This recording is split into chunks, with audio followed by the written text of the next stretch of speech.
ওয়াকাযা রাব্বুকা আল্লা তা'বুদু ইল্লা ইয়্যাহু ওয়া বিল ওয়ালিদাইনি ইহসানা।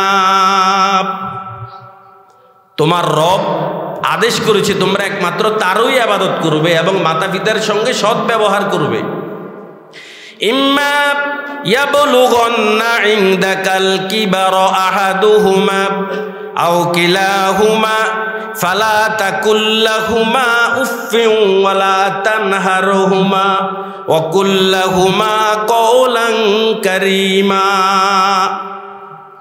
তাদের কেউ অথবা উভয়জন যদি তোমার জীবদ্দশা বার্ধক্যতা উপনীত হয় তাহলে তাদেরকে উপ শব্দটি বলো না এবং নম্র ভাষায় ওদের সঙ্গে কথা বলবে। ওয়াকফিজ লাহুমা জানাহাজ যুল্লি মিনার রাহমা ওয়া কুর রব্বিরহামহুমা কামা রব্বায়ানি সগীরা। তোমরা মাতা পিতার সামনে ভালোবাসার সাথে নম্রভাবে মাথা নত করে দাও এবং বলো, হে আমার রব, আমার মাতা পিতা বাল্যকালে যেমনিভাবে আমাকে লালন পালন করেছে তুমিও তাদেরকে ওইরূপ লালন পালন করো। এ আয়াত আল্লাহ পাক 6টি নির্দেশ দিয়েছেন। তাদেরকে উফ বলো না। মাতা পিতা যখন বার্ধক্য উপনীত হয় তখন ওদের বুদ্ধি বিবেচনা অকিজু হয়ে যায়, কামনা বাসনা বেড়ে যায়, শিশুর মতো অবুঝ শিশুর মতো ওরা কথাবার্তা বলে, তখন উপ শব্দটি বলো না। দ্বিতীয়ত আল্লাহ পাক বলেছেন ওয়ালা তানহারহুমা, ওদেরকে দমক দিও না। আজ অত্যন্ত আফসোসের বিষয়, দমক তো না, গালিগালাজ মারধর করে মাতা পিতাকে ঘর থেকে বের করে দেয়। এমন নরাদম পুরুষও আমাদের এই সমাজে আছে, মারধর করে ঘর থেকে লাঞ্ছিত করে বের করে দেয়। যুবক, তুমি প্রস্তুত থাকো। যদি মাতা পিতাকে এখন গালিগালাজ করো, মারধর করো, তুমি অপেক্ষায় থাকো, প্রস্তুত থাকো। তোমার সন্তানেরাও তোমাকে এভাবে লাঞ্ছিত করবে, এর আগে কিন্তু তোমার মৃত্যু হবে না। কথিত আছে একজন ছেলে তার বুড়ো আব্বাকে মারতে মারতে ঘর থেকে বের করে রাস্তায় নিয়ে আসার পর এক জায়গায় গিয়ে যখন পৌঁছেছে, আব্বু বলেছে বাবা থামো, বাবা থামো, আর যাবে না, আর গেলে তুমি জালেম হবে। ছেলে আশ্চর্যজনিত হয়ে জিজ্ঞেস করলো যে বুড়ো বাপকে আমি একজন সন্তান হয়ে মারতে মারতে ঘর থেকে বের করে রাস্তায় নিয়ে এসেছি, এখনো আমি জালেম হই নাই? আব্বু বলছে থামো, না হয় তুমি জালেম হবে যদি সামনে যাও। এখনো কি আমি জালেম হই নাই? এই সামনে গেলে আমি জালেম হব, সেই কথার অর্থ কি? তখন বুড়ো বাপ চোখ থেকে পানি ছেড়ে দিয়ে বলেছে যে একদিন আমিও আমার বুড়ো আব্বাকে এভাবে মারতে মারতে ঘর থেকে বের করে এই পর্যন্ত নিয়ে এসেছি, আর তুমিও আমাকে এই পর্যন্ত নিয়ে এসেছো, বা সমান সমান হয়ে গেছে। কামা তাদিনু তুদানু, যেমন কর্ম তেমন ফল। তা আমিও ওই পরিমাণে এনেছি, তুমি যদি আর সামনে যাও তাহলে তুমি জালেম হবে। প্রস্তুত থাকুন ভাইরা। আর মাতা পিতার কেউ অথবা উভয়জন যদি তোমার জীবদ্দশায় বার্ধক্য উপনীত হয়, ধমক দিও না, উপ শব্দটি ওদেরকে বলো না। আল্লাহ, একজন সাহাবী আল্লাহর নবীকে প্রশ্ন করেছেন। হযরতে আব্দুল্লাহ রাদিয়াল্লাহু তাআলা আনহু থেকে বর্ণিত, তিনি বলেন সালতুন নবিয়্য সাল্লাল্লাহু আলাইহি ওয়াসাল্লাম আইয়ুল আমাল আহাব্বু ইলাল্লাহ। হযরত আব্দুল্লাহ রাদিয়াল্লাহু তাআলা আনহু বলেন, আমি নবী করিম সাল্লাল্লাহু আলাইহি ওয়াসাল্লামকে প্রশ্ন করেছি, ও আল্লাহর রাসূল, আল্লাহর কাছে সর্বাধিক প্রিয় আমল কোনটি? আল্লাহর নবী জনাবে মুহাম্মদুর রাসূলুল্লাহ সাল্লাল্লাহু আলাইহি ওয়াসাল্লাম বলেছেন, আসসালাতু আলা ওয়াক্তিহা। ও আমার সাহাবী, সময় মতো নামাজ পড়া। তারপরে কোনটি? আল্লাহর নবী বলেছেন বিররুল ওয়ালিদাইন, সন্তানের মাতা পিতার প্রতি সৎ ব্যবহার। ইয়া রাসূলুল্লাহ, তারপরে প্রিয় আমল কোনটি? আল্লাহর নবী বলেছেন আল জিহাদু ফি সাবিলিল্লাহ, আল্লাহর রাস্তায়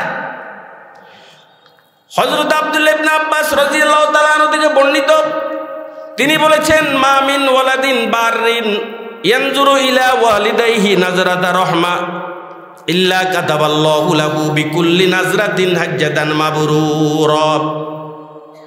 ক্বালু ওয়া ইন নাজারা কুল্লা ইয়াউমিন মিয়াতা মাররা ক্বালা নাআম আল্লাহু আকবার ওয়া আতিয়াব। আল্লাহর নবী জনাব মুহাম্মদুর রাসূলুল্লাহ সাল্লাল্লাহু আলাইহি ওয়াসাল্লাম বলেছেন, কোন নেককার সন্তান যদি ভক্তি, শ্রদ্ধা এবং ভালোবাসার সাথে মাতা পিতার চেহারার দিকে একবার মাত্র তাকায়, আল্লাহ রব্বুল আলামিন একটি কবুল হজের সওয়াব তাকে দান করবে। হজ্জে মাবরুর যেটাকে বলা হয়, আল হজ্জুল মাবরুর লাইসা লাহু জাযাউন ইল্লাল জান্নাহ, কবুল হজের প্রতিদান একমাত্র জান্নাত। সাহাবী প্রশ্ন করেছেন, ইয়া রাসূলুল্লাহ, কোন লোক যদি দৈনিক 100 বার তার মাতা পিতার চেহারার দিকে তাকায়, তাহলে সে 100টি কবুল হজের সওয়াব পাবে কিনা? নবী করিম সাল্লাল্লাহু আলাইহি ওয়াসাল্লাম বলেছেন, নাআম আল্লাহু আকবার ওয়া আতিয়াব। ও আমার সাহাবী, আল্লাহ এত কৃপণ নয়, আল্লাহর দন ভান্ডারে সওয়াবের কোনো অভাব নেই। কোন সন্তান শ্রদ্ধা, ভক্তি আর ভালোবাসার সাথে যদি তার মাতা পিতার চেহারার দিকে দৈনিক 100 বারও তাকায়, আল্লাহ রব্বুল আলামিন 100টি কবুল হজের সওয়াব তাকে দান করবে। বর্তমানে এখন হজ করার জন্য 6 থেকে 7 লক্ষ টাকার প্রয়োজন, কিন্তু আল্লাহ রব্বুল আলামিন মুফতে একবার ফ্রি যদি ভালোবাসার সাথে, শ্রদ্ধার ভক্তির সাথে, যে আমার এই মা আমাকে গর্ভে নিয়েছে, আমার এই মা 24 মাস আমাকে উনার স্তন থেকে দুধ চুষিয়ে বড় করেছেন, এই ভেবে যদি ভালোবাসার সাথে তাকাইতে পারেন, যতবার তাকাবেন, 100 বার বলে এখানে আধিক্য বোঝানো হয়েছে, যতবারই তাকাবেন, যদি 1000 বারও তাকান, আল্লাহ রব্বুল আলামিন আপনাকে 1000 কবুল হজের সওয়াব দান করবেন। এক সাহাবী বলেছেন, ইয়া রাসূলুল্লাহ, জিহাদ করতে ইচ্ছে হয়, তবে জিহাদে যাওয়ার মতো সেই সামর্থ্যটুকু আমার কাছে নেই। আল্লাহর নবী বললেন, ও সাহাবী, তোমার মাতা পিতা জীবিত আছে কিনা? সাহাবী বলেছেন, ইয়া রাসূলুল্লাহ, আমার আব্বু জীবিত নেই, তবে আমার আম্মু জীবিত আছে। আল্লাহর নবী বলেছেন, ফাবিলিল্লাহ ফি বিররিহা ফাইন্নাকা ইযা ফাআলতা যালিকা ফাআনতা হাজ্জুন ওয়া মুতামিরুন ওয়া মুজাহিদুন। ও আমার সাহাবী, তোমার যুদ্ধে যাওয়ার প্রয়োজন নেই, মাতা পিতার সেবার মাধ্যমে আল্লাহর সাথে সম্পর্ক স্থাপন করো।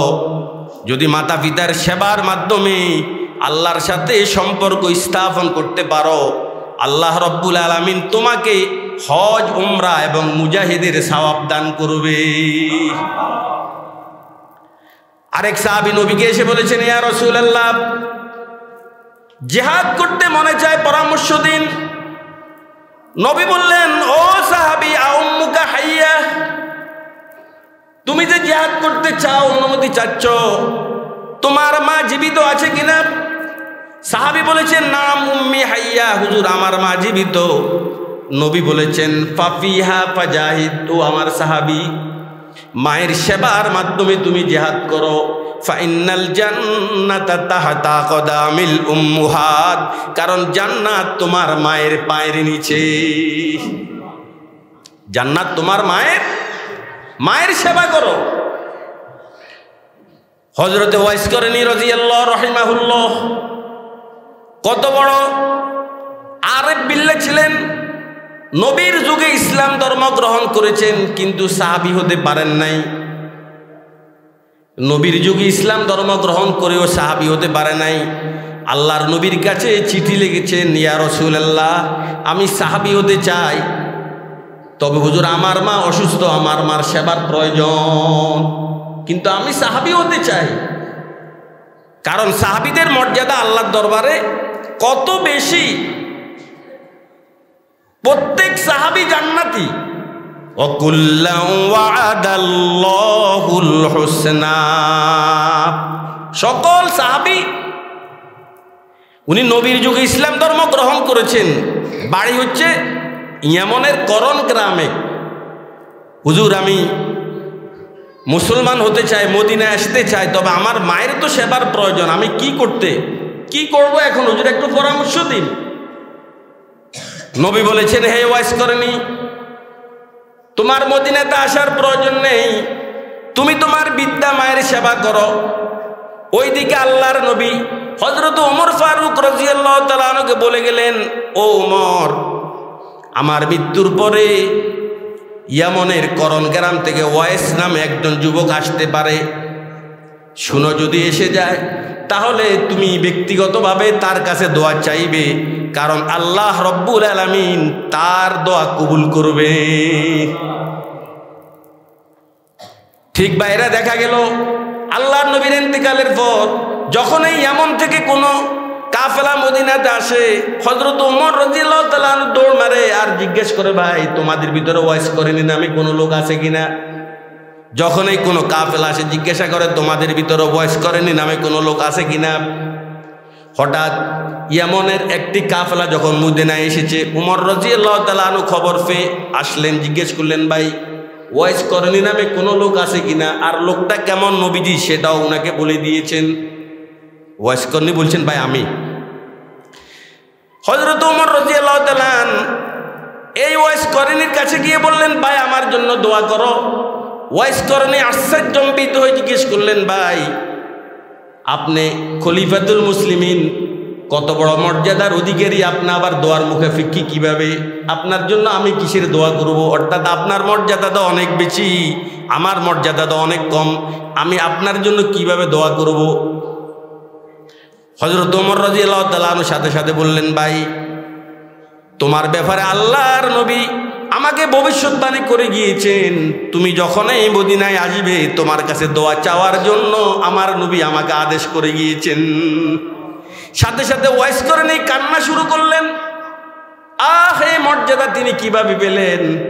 একমাত্র মায়ের সেবা করার কারণে আল্লাহ রব্বুল আলামিন ওমরের মতো একজন সুপার পাওয়ার খলিফাতুল মুসলিমিনকে ওয়াইসের কাছে দোয়া চাওয়ার জন্য বলেছেন। কিসের কারণে? একমাত্র মায়ের সেবা করার কারণে। এই জন্য খেদমতে মা দরফদর কুন সুবহ শাম, তাকে বাসি হর দো আলম নে কে নাম। খেদমতে মা দরফদর কুন ইখতিয়ার, তাকে বাসি হর দো আলম বখতিয়ার, তাকে বাসি হর দো আলম বখতিয়ার। বুখারী শরীফে আছে, একজন সাহাবী আল্লাহর নবীকে জিজ্ঞেস করলো, মান আহাক্কু বিহুসনি সাহাবাতি, ওগো আল্লাহর রাসূল, আমার সৎ আচরণ পাওয়ার বেশি উপযুক্তকে, খেদমত করব কার? নবী বললেন, সাহাবী তোমার মায়ের। তারপরে কার? নবী বললেন, তোমার মায়ের। ইয়া রাসূলুল্লাহ, তারপরে কার? তৃতীয়বার নবী বললেন, তোমার মায়ের। চতুর্থবার যখন জিজ্ঞেস করলেন খেদমত করব কার, আল্লাহর নবী বললেন, তোমার বাপের। তিনবার বলেছেন মায়ের কথা, একবার বলেছেন বাপের কথা। তার কারণ কি? মুহাদ্দিসিনে কেরাম বলেছেন, তিনটি গুরুত্বপূর্ণ কাজ এমন রয়েছে যে তিনটি গুরুত্বপূর্ণ কাজ, ওই তিনটি গুরুত্বপূর্ণ কাজে মায়ের সাথে বাপের শরীক থাকে না, মা একাই করা লাগে। এই জন্য নবীজি তিনবার মায়ের কথা বলেছেন। এক নাম্বার সন্তান গর্ভে নেওয়ার কাজ। কি বলেন? সন্তান কি মায় গর্ভে নেয় না বাপে গর্ভে নেয়? পুরুষের পৃষ্ঠ থেকে এক ফোঁটা দাদু যখন মায়ের উদরে গিয়ে পৌঁছে, তখন থেকে মায়ের মুখের রুচি টুচি বিদায় নিয়ে নেয়। বমি বমি বাপ, মা খেতে পারে না, খাবারের গন্ধ পর্যন্ত সহ্য করতে পারে না। একদিন নয়, 2 দিন নয়, মাসকে মাস মা খেতে পারে না, খাবারের গন্ধ সহ্য করতে পারে না, বমি বমি ভাব।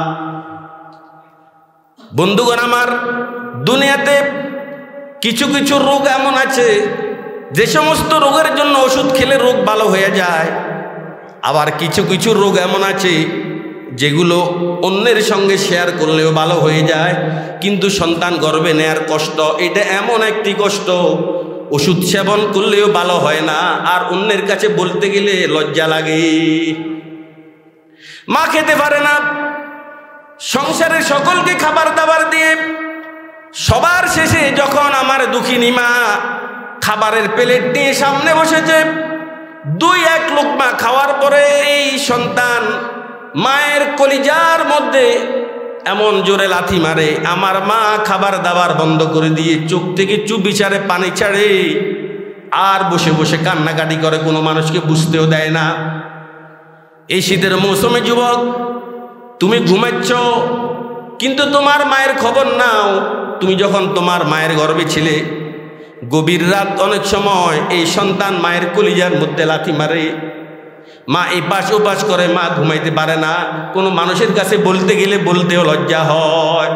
10 महीना पेटे लेके चले आए नादा तुझे, उमर बर खदमत मेरा शफकत से के हक है तुझे। आई फाखता पर वाज कुनी बरसर सरबे, दर्दे दिले मोरे गाने गिरफ्तारे चेदानी, आसूदा दिला हालो दिला जारो चेदानी, आसूदा दिला हालो दिला जारो चेदानी, खोखारी उषा के जिगर खारे चेदानी। आई खाबी दब माशूक बखलवत गाहे राजी, आदीदा ए बीमारी ए बेदारो चेदानी, आदीदा रे बीमारी ए बेदारो चेदानी। বন্ধুগণ আমার, সন্তান গর্ভে নেয়ার কাজ এটা একমাত্র মা করে, দুনিয়ার কোনো পুরুষ মায়ের সাথে অংশীদারিত্ব গ্রহণ করে না।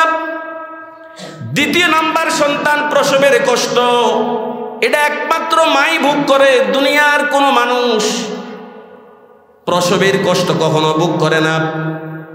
ডাক্তারেরা রিসার্চ করে বলেছেন, একজন সন্তান জীবিত অবস্থায় ভূমিষ্ঠ হওয়ার জন্য কমপক্ষে 13 ইঞ্চি লম্বা এবং 9 ইঞ্চি বেড় মোটা হওয়া লাগবে। এর চেয়ে একটু কম হইলেও একজন সন্তান জীবিত হয়ে ভূমিষ্ঠ হতে পারে না। লম্বা 13 ইঞ্চি আর হলো মোটা 9 ইঞ্চি, বেড় মোটা হইতে হবে, লম্বা 13 ইঞ্চি। এর চেয়ে একটু যদি কম হয় সন্তান জীবিত অবস্থা বের হয়ে আসতে। কিন্তু বন্ধুগণ আমার, এই বিরাট বিশাল সন্তান যেই পথ দিয়ে দুনিয়ার আলো বাতাস দেখে, 2 থেকে 2.5 ইঞ্চি বেড় মোটা সর্বোচ্চ, এই 9 ইঞ্চি বেড় মোটা আর 13 ইঞ্চি লম্বা এই বাচ্চাটি যখন এই সরু পথ দিয়ে বের হওয়া শুরু করে, আল্লাহ পাক বলেন সুম্মাসাবিলা ইয়াসসারা, ও দুনিয়ার মানুষ, আমি যদি ওই পথটাকে প্রশস্ত করে না দিতাম, খোদার কসম তুমি দুনিয়াতে আসতে পারতে না। এই মোটা সন্তান যখন এই সরু পথ দিয়ে বের হওয়া শুরু হয়, কি যে কিয়ামত আমার মায়ের উপরে যায়, এটা মা ছাড়া দুনিয়ার কোনো মানুষ বুঝতে পারে না। মা চিৎকার মারে, শ্বশুর শাশুড়ি থেকে বিদায় নিয়ে নেয়, স্বামীকে এক পাশে ডেকে চোখ থেকে পানি ছেড়ে দিই, বলে প্রাণের স্বামী, দীর্ঘদিন তোমার সঙ্গে সংসার করেছি, আমার মরণ বাঁচার লড়াই একটু পরে শুরু হবে। আল্লাহ না করুন যদি আমি মরে যাই, কোনো দাবি তুমি রেখো না, আমাকে মাফ করে দিও। অনেক মা দেখা যায় এই চিৎকারের মধ্যে এই ইহ দুনিয়ার মায়া ত্যাগ করে চলেও গেছে। এরকম হাজার হাজার ঘটনা দুনিয়াতে আছে। কত কষ্ট আমার মা করেছে। বন্ধুগণ আমার, এত কষ্ট স্বীকার করে যখন এই সন্তানটি দুনিয়াতে এসেছে, হাদিসের মধ্যে আছে, মা যখন একবার তার এই সন্তানের দিকে তার দৃষ্টি পড়বে, সাথে সাথে মায়ের 10 মাস 10 দিনের গর্ভের কষ্ট এবং প্রসবের কষ্ট মুহূর্তের ভিতরে ভুলে যায়। মা কথাটি ছোট্ট অতি কিন্তু যেন ভাই, এমন মধুর কথা যে আর ত্রিভুবনে নাই। রোগ বিছানায় শুয়ে শুয়ে যন্ত্রণাতে মরি, সান্ত্বনা পাই যত মনে মায়ের কথা শুনি, সান্ত্বনা পাই যত মনে মায়ের কথা শুনি। মা বহুত বড় ধন ভাইও, এটা এত বড় ধন যেটা জীবদ্দশা কেউ তার মর্ম বুঝে না, হারাইলে বুঝে, তবে আর মা পায় না। কিন্তু এই জন্য আমার যুবক ভাইয়াদের কাছে আমার নিবেদন থাকবে, যাদের মা আছে, অনেকে বলে আমার মা আমার জন্য কি করেছে। যুবক, কি করেছে তুমি বুঝো না? কিছুই করে নাই, কিন্তু 10 মাস 10 দিন তোমাকে তোমার এই মা পেটে নিয়েছে, 24 মাস তোমাকে তার স্তন থেকে দুধ চুষিয়ে তোমাকে বড় করেছে, 7 বছর পর্যন্ত তোমার মা তোমাকে লালন পালন করেছে। আর তুমি বলো আমার মা কি করেছে? কিছুই করে নাই, কিন্তু গর্ভে নিয়েছে কি? 3 নাম্বার, ও যুবক, দুনিয়াতে আসার পর তোমার নরম গরম মিষ্টি খাবারের প্রয়োজন, ব্যবস্থা হয়ে গেল তোমার মায়ের স্তনে আল্লাহ রাব্বুল আলামিন কুদরতিভাবে নরম গরম মিষ্টি খাবারের ব্যবস্থা করে দিয়েছে। এই যে দুধ আমরা খেয়েছি, কোথার থেকে দুধ এসেছে গবেষণা করেছেন? শরহে বেকায়া কিতাবের হাসিয়াতে আছে, মানুষ যখন খাবার গ্রহণ করে পেটে যাওয়ার পরে এটা 2 ভাগে বিভক্ত হয়। 1 ভাগ মলমূত্র আকারে বেরিয়ে আসে, আরেক ভাগ রক্ত হয়ে দেহের ভিতরে থেকে যায়।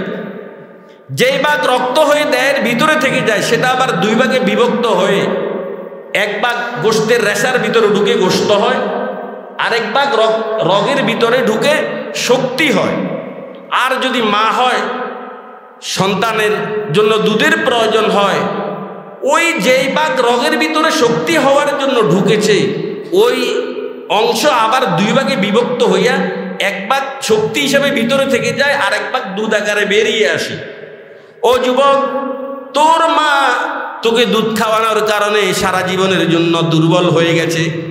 পুরুষ যেহেতু দুধ খাওয়ায় না, এই জন্য পুরুষের শক্তি ফুরু থেকে যায়, আর মহিলা যেহেতু দুধ খাওয়াইতে হয় এই জন্য পুরুষের তুলনায় নারীদের শক্তি অর্ধেক কম। কারণ তারা দুধ আকারে কি করেছে, সবগুলো বের করে দিয়েছে। এই 3টি কাজ করেছে একমাত্র তোমার মায়ে। এই জন্য আল্লাহ রাব্বুল আলামিন 3 বার বলেছেন মায়ের কথা, আর 1 বার বলেছেন। বন্ধুগণ আমার, এই জন্য মায়ের সেবা করুন। যদি মায়ের সেবা করতে পারেন আর দোয়া নিতে পারেন, কঠিন কঠিন বিপদ থেকে আল্লাহ রাব্বুল আলামিন আপনাকে হেফাজত করবেন। কোরআনে ঘটনা আছে, আন্না আসহাবাল কাহফি ওয়ার রাকিমি কানু মিন আয়াতিনা আজাবা। আসহাবে কাহাফ আর আসহাবে রকিমের ঘটনা আল্লাহ পাক এই আয়াতে আলোচনা করেছেন। কাহাফের ঘটনা অনেক পুরাতন, আমরা জানি 7 জন নওজওয়ান, এরা মূর্তি পূজারী বাচ্চার ভয়ে ঘরতে আশ্রয় নিয়েছে, এদের ঘটনা মোটামুটি আমরা জানি। কিন্তু আসহাবে রকিম কারা? মুফাসসিরিন কেরাম বলেছেন 3 জন বন্ধু, বনি ইসরাইলের হযরত ঈসা আলাইহিস সালামের যুগে 3 জন বন্ধু পাহাড়ের গিরিপথ দিয়ে কোথাও যেন যাচ্ছিল। হঠাৎ প্রচণ্ড ঝড়ের কবলে তারা পড়ে যায়। এখন এই ঝড় থেকে বাঁচার জন্য তারা পাহাড়ের একটি গুহা ছিল, গুহার ভিতরে আশ্রয় নিয়েছে। কিন্তু বন্ধুগণ আমার, পাহাড়ের গুহার ভিতরে ঢুকার সাথে সাথে বিশাল একটি পাথরের টুকরো এদের গর্তের মুখে এসে পড়ে গেল। গর্তের মুখ বন্ধ হয়ে গেল। যদি বৃষ্টিতে ভিজতাম ভালো হতো।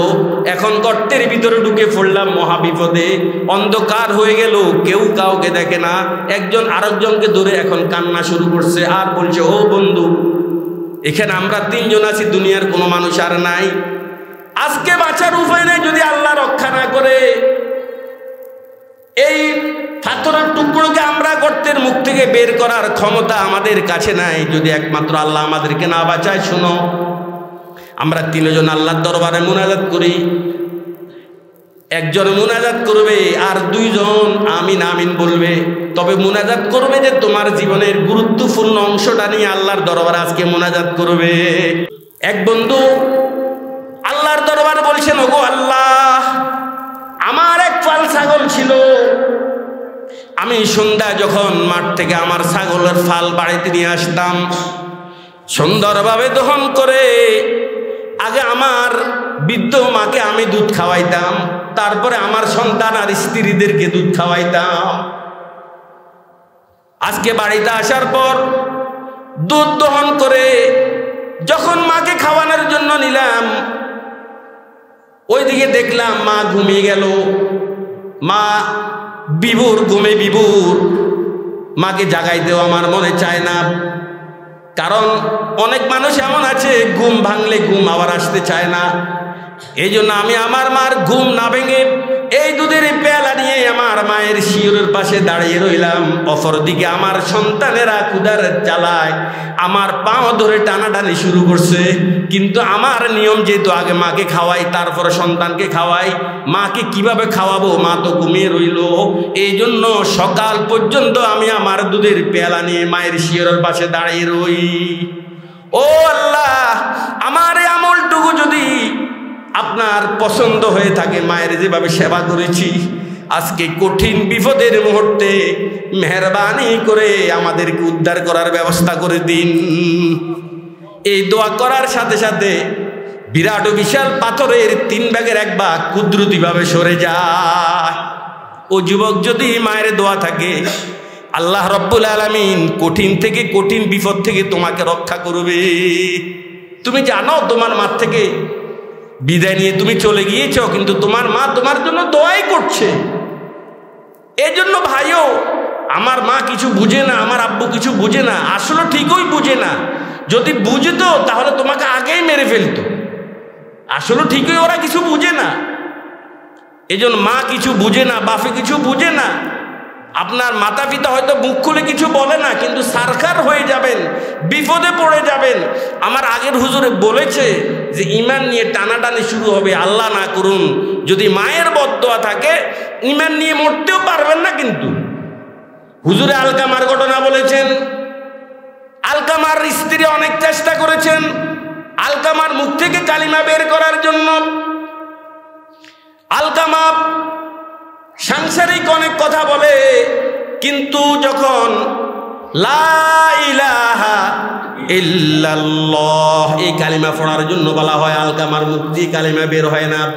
আলকামার স্ত্রী দেরি না করে নবীজির দরবারে এসে বলেছেন, ও আল্লাহ রসুল, আপনার সাহাবী আলকামাকে বাঁচান, জাহান্নাম থেকে বাঁচান, সে তো বেঈমান হয়ে মারা যাচ্ছে। অনেক চেষ্টা করেও তার মুখ থেকে আমি কালিমা বের করতে পারি নাই। নবীজির সাথে সাথে 2 জন সাহাবীকে পাঠিয়ে দিয়ে বললেন, সাহাবীরা যাও, আমার আলকামা কেন বেঈমান হয়ে মারা যাবে, চেষ্টা করো মুখ থেকে কালিমা বের করতে পারো কিনা। সাহাবীদ্বয় দৌড়েছে, অনেক চেষ্টা করলেন, কালিমা বের করতে পারে না। নবীজিকে বলেছেন, ইয়া রাসূলুল্লাহ, আলকামার স্ত্রী ঠিকই বলেছে, আমরা শুদ্ধের চেষ্টা করেছি, তার মুখ থেকে কালিমা বের করতে পারি না। আল্লাহর নবী বলেছেন, ও আমার সাহাবীরা, আলকামার মাতা পিতা জীবিত আছে কিনা?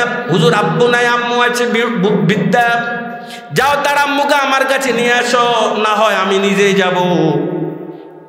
সাহাবীরা গিয়ে আলকামার মাকে নবীর কাছে নিয়ে আসলেন। আসার পরে নবীজি জিজ্ঞেস করলেন, ও আলকামার মা, সত্যি সত্যি বলবে তোমার সাথে তোমার এই সন্তানের সম্পর্কটুকু কেমন ছিল? হুজুর মাশাআল্লাহ, আমার ছেলে তাহাজ্জুদ পড়ে, আমার ছেলে নফল পড়ে, আমার ছেলে রোজা নামাজ সব 100 মেয়া, কোনো সমস্যা নেই। তবে হুজুর, আমার সাথে আমার এই সন্তানের সম্পর্কটুকু ভালো না। আমার এই সন্তান সব সময় আমার উপর তার স্ত্রীকে প্রাধান্য দিত। আল্লাহর নবী বলেছেন, ও আলকামার বাপ, তোমার এই সন্তানকে তুমি মাফ করো, না হয় সাহাবীদেরকে বলেছেন, সাহাবীরা জ্বালানি কাষ্ঠ সংগ্রহ করো, এই সন্তানটাকে তার মায়ের সামনে জ্বালিয়ে দেওয়া হবে। আলকামার মা বললেন, ইয়া রাসূলুল্লাহ, দুনিয়ার কোনো মা কি এটা সহ্য করতে পারে? তার সামনে তার মাকে জ্বালিয়ে দিবেন, এটা কেমন কথা? হুজুর, এটা কোশ্চিন কালে হতে পারে না। নবী বলেছেন, ও আলকামার মা, তুমি যদি এখন তোমার সন্তানকে মাফ না করো, এত কঠিন ভয়ঙ্কর আগুনে জ্বলতে হবে, যে আগুনের তেজ দুনিয়ার আগুনের চেয়েও 70 গুণ বেশি। এমন কঠিন আগুনে তোমার সন্তান জ্বলতে হবে, এই জন্য তোমার সামনে তোমার সন্তানকে এখন জ্বালিয়ে দিব। আলকামার মা বলেছেন, ইয়া রাসূলুল্লাহ, আপনি সাক্ষী থাকুন, আল্লাহ সাক্ষী, আমি আমার এই সন্তান আলকামাকে মাফ করে দিলাম, আমার ভিতরে আর কোনো ব্যথা আর কষ্ট নেই।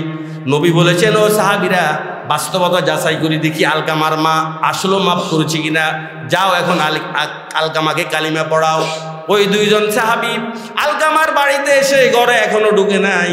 যখন ঘরের দরওয়াজা পর্যন্ত গিয়েছে, ভিতরের থেকে আওয়াজ আসে, আলকামা জোরে জোরে পড়ছে লা ইলাহা মুহাম্মাদুর রাসূলুল্লাহ। আল্লাহর নবী বলেছেন সাকাতু উম্মিহি হাজাবা লিসানাহু আন কওলি লা ইলাহা ইল্লাল্লাহ। ও সাহাবীরা, আর কিছুই নয়, এই আলকামার মুখ থেকে কালিমা বের না হওয়ার একটাই মাত্র কারণ, সেটা হলো তার মায়ের অসন্তুষ্টি, সেটা হলো তার মায়ের। এই জন্য আমার যুবক ভাইরা, আল্লাহ মাকে রাজি করার চেষ্টা করেন। মাকে যদি রাজি করেন আল্লাহ রাজি, আর মা যদি নারাজ হয় কে নারাজ? আল্লাহ নারাজ। এই জন্য মাকে রাজি করার কি করি? 4 ধরনের লোক জান্নাতে যাবে না। কয় ধরনের লোক? নাম্বার 1, আকুন, মাতা পিতার অবাধ্য সন্তান জান্নাতে যাবে না। ওয়ালা কম্মারুন, জুয়ারি জান্নাতে যাবে না। ওয়ালা মান্নানুন, খোটা দানকারী জান্নাতে যাবে না। ওয়ালা মুদমিনু খমরিন, মদ পাই যারা মদ পান করে এরাও জান্নাতে যাবে না। এরাও জান্নাতে কি? এই জন্য ফেয়ার হাজিরিন, আমরা আমাদের মাতা পিতার হকগুলো যথা নিয়মে আদায় করার চেষ্টা করি। ওলামায়ে কেরাম বলেছেন মাতা পিতার জীবদ্দশায় মাতা পিতার 7টা হক, আর মরে গেলে 5টা হক। জীবদ্দশায় কয়টা হক? 7টা, আর মরে গেলে 5টা হক। নাম্বার 1, তাদের প্রয়োজনীয় আহারের ব্যবস্থা করা। আপনার মা যে জিনিস খায় এটার ব্যবস্থা করবেন। দ্বিতীয় নাম্বার, প্রয়োজন অনুযায়ী তাদের খেদমত করা। আপনার স্ত্রীর উপরে আপনার মায়ের খেদমত, এটা জরুরি না, ওয়াজিব না। সে যদি করে সেটা হবে তার চারিত্রিক গুণের কারণে সে করতে পারে, কিন্তু তার উপরে জরুরি না। আপনার মায়ের খেদমত আপনাকেই করতে হবে, হয় আপনি করবেন, না হয় লোক রেখে করাবেন, সেটা আপনার ব্যাপার। প্রয়োজন অনুযায়ী তাদের খেদমত করা। 3 নাম্বার, তারা ডাকলে বিনয়ের সাথে ডাকের জবাব দেওয়া। খেউ এমন যেন না হয়। 3 নাম্বার। 4 নাম্বার, শরীয়ত বিরোধী নয় এমন নির্দেশ তাদের পালন করা। নাম্বার 5, তাদের প্রয়োজনীয় পোশাক পরিচ্ছদের ব্যবস্থা করা। নাম্বার 6, নিজের জন্য যা পছন্দ করবেন মায়ের জন্যও তা কি করবেন? পছন্দ করবেন। এই মায়ের এই জীবদ্দশায় এ হক। আর মা যদি মরে যায়, মাতা পিতা যদি মরে যায়, খেয়াল করি শুনুন। 1 নাম্বার হক, তাদের কাফন দাফনের ব্যবস্থা করবেন।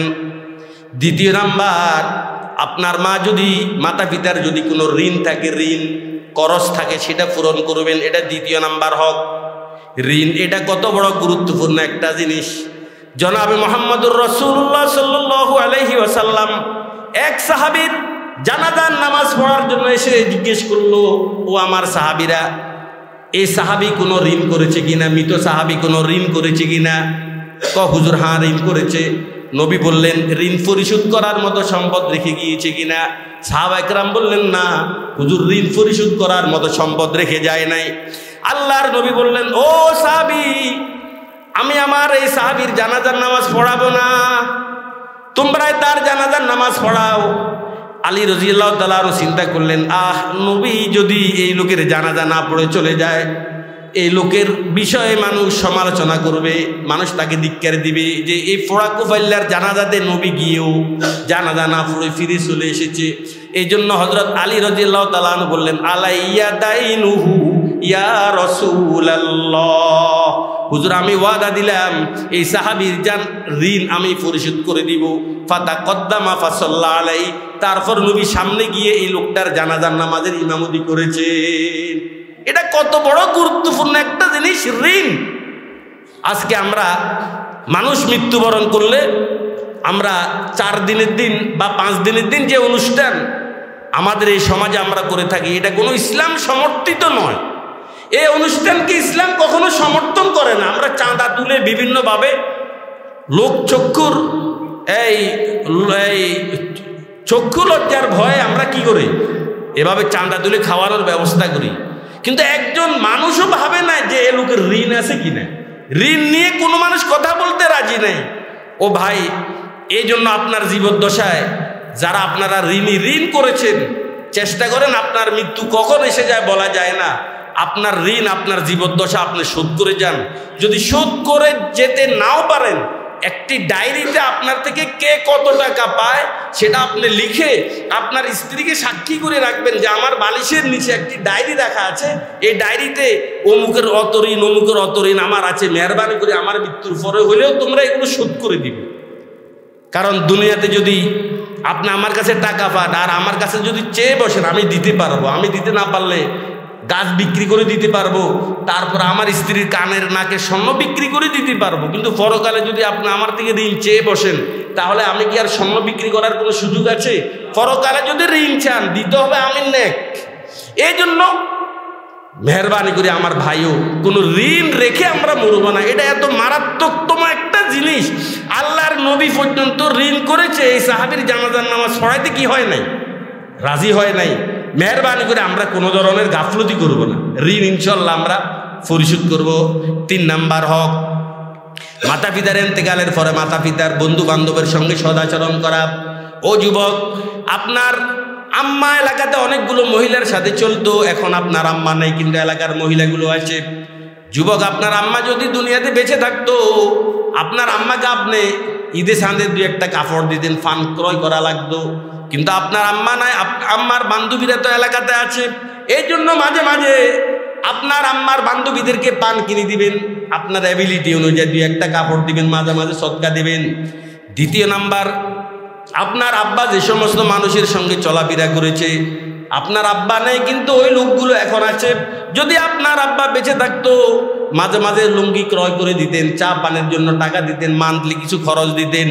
আব্বা নাই, তবে আব্বার বন্ধু বান্ধব তো দুনিয়াতে আছে, আব্বার বন্ধু বান্ধবের সঙ্গে সৎ ব্যবহার করবেন, তৌফিক অনুযায়ী মাঝে মাঝে ওদেরকে চা খাওয়াইবেন, কিছু টাকা দিবেন, মাঝে মাঝে 2-1টা লুঙ্গি জামা কাপড় হাতিয়ে দিবেন। 3 নাম্বার। 4 নাম্বার, যুবক, আপনার মা যখন মরে যাবে, আপনি যখন আল্লাহর দরবারে দোয়া করবেন, আল্লাহর দরবারে মুনাজাত করবেন, এই দোয়াটা কখনো করতে ভুলবেন না। রব্বির হামহুমা কামা রব্বায়ানি সগীরা, রব্বির হামহুমা কামা রব্বায়ানি সগীরা। বলেন তো একবার, বলেন একবার, রব্বির হামহুমা কামা রব্বায়ানি সগীরা। যখনই দোয়া করবেন যুবক, আমরা এলাকাতে যারা শুনছি আমার মা বোন, আমরাও আমাদের মাতা পিতার জন্য এইভাবে যখনই মুনাজাত করবেন, এই দোয়াটা করতে আমরা কখনো ভুলবো না। ইসালে সওয়াব করবেন। 5 নাম্বার, ইসালে সওয়াব। মাতা পিতার জন্য মাঝে মাঝে মসজিদে কয়েকটা ইট দান করতে পারেন, 1 বস্তা সিমেন্ট দান করতে পারেন, একটা কোরআন শরীফ কাউকে মালিক বানায় দিতে পারেন, 1 সেট কিতাব ক্রয় করে দিতে পারেন, একটা সাইক্লোন শেল্টার নির্মাণ করতে পারেন, একটা কল বসায় দিতে পারেন, একটা খাল খনন করতে পারেন। সদকায়ে জারিয়ার ফরিদি অনেক বিস্তৃত, অনেক লম্বা। সদকায়ে জারিয়ার ফরিদি আমরা প্রত্যেকটি ভালো কাজ আমার মাতা পিতার নামে আমরা করতে পারি। মসজিদে টাকা দিবেন, নিয়ত করবেন আল্লাহ এই টাকাগুলো আমি আমার মাতা পিতার নামে দিচ্ছি। নাম্বার 5, মাতা পিতা যখন মরে যাবে মাঝে মধ্যে মাতা পিতার কবর জিয়ারত করবেন। কবর জিয়ারতের জন্য শুক্রবার এটা হলো একটা উপযুক্ত সময়। জনাব রাসূলুল্লাহ সাল্লাল্লাহু আলাইহি ওয়াসাল্লাম বলেছেন, মান যারা কবরা আবাওয়াইহি আও আহাদিহিমা ইয়াউমাল জুমআ গুফিরা লাহু ওয়া কুতিবা বাররা। আল্লাহর নবী বলেছেন, আমার কোন উম্মত যদি তার মাতা পিতা উভয়জন অথবা কোনো একজনের কবর জিয়ারত করে শুক্রবারে, কোন দিন? গুফিরা লাহু, আল্লাহ রব্বুল আলামিন তার জীবনের সকল গুনাহ মাফ করে দিবে। অকুতিবা বাররা, এবং নেককার সন্তান হিসেবে তার নাম লিস্টিভুক্ত করা হবে, যে মাতা পিতার এ বাধ্য সন্তান ছিল, অবাধ্য সন্তান ছিল না। চেষ্টা করব আমরা আজকে আমাদের সমাজ থেকে যে জিনিসটুকু বিদায় নিচ্ছে সেটা হলো কবর জিয়ারত। আমরা নিজেরাও কবর জিয়ারত করতে পারি না, আর আমাদের যুবক ভাইরা তো এটা পারেই না। কবর জিয়ারত কি জিনিস এটা বলতেই পারে না। আপনারা মুরব্বীরা যখন কবর জিয়ারত করার জন্য যাবেন, আপনার ছেলেটাকেও আপনি নিয়ে যাবেন, আপনার ছোট ছেলেটা আপনার বড় ছেলেটাকে নিয়ে যাবেন, ও আপনার থেকে কবর জিয়ারত কি করবে? শিখবে। আর কবর জিয়ারত করবেন কিভাবে? পদ্ধতি একবারেই সহজ। কবরের পাশে গিয়ে সর্বপ্রথম সালাম দিবেন, আসসালামু আলাইকুম ইয়া আহলাল কুবুর। বলেন, আসসালামু আলাইকুম ইয়া আহলাল কুবুর। তারপরে একটু চুপ থাকবেন, কিছুক্ষণ চুপ থেকে আউযুবিল্লাহ বিসমিল্লাহ সহকারে সূরা ফাতিহা পড়বেন। সূরা ফাতিহা পারেন কিনা? আলহামদুলিল্লাহি রাব্বিল আলামিন আর রহমানির রহিম, এই সূরা ফাতিহাটা পড়বেন। তারপরে যদি পারেন 3 বার সূরা ইখলাস পড়বেন।